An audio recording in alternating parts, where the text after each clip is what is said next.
Hey there, John Cummins from Executive Medicine. Thought I would discuss this time bowel cancer screening. So, why is Norman swanning all over the TV talking about bowel cancer? If you think of the 6 commonest cancer killers, both genders together, what's number 1? Lung cancer. 80% smoking.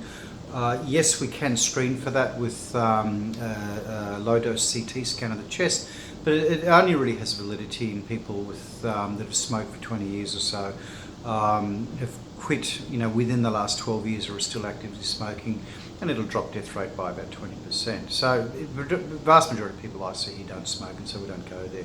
Second commonest cancer killer is bowel cancer, followed by prostate. That kills more men than breast does in women.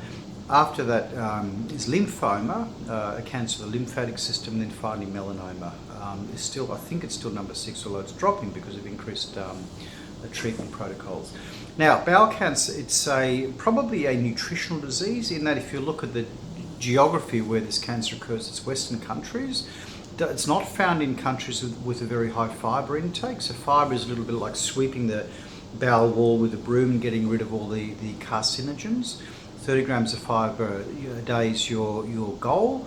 It's also linked to red meat intake, it's linked to low fruit and vegetable intake, it's linked to obesity, and there's a little bit of a link with alcohol intake as well.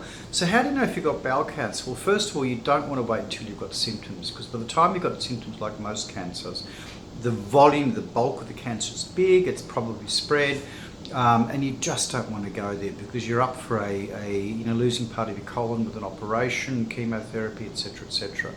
So the 2 ways that we have of screening is, first of all, the government stool test kit, and the modelling would suggest that if everyone did the stool test kit and followed up with a colonoscopy, if there was blood there, it'd probably drop death rate by 20%. And so what we're looking for is hidden blood that you can't see, to try and detect something very early.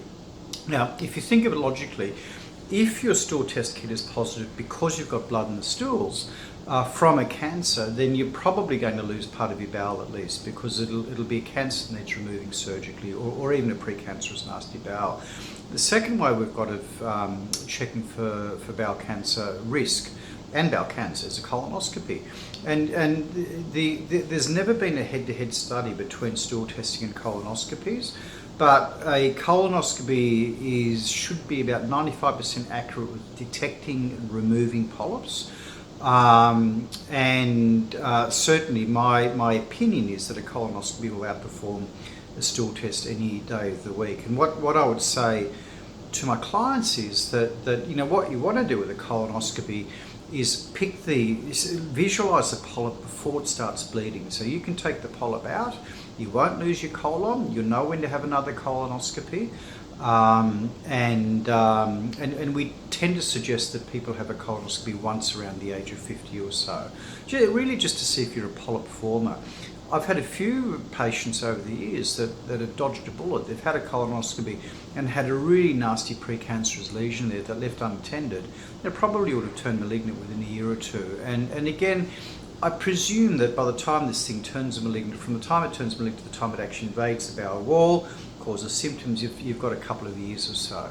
So bowel cancer screening is terribly important, because if nothing else, just do the stool test, the government-sponsored stool test.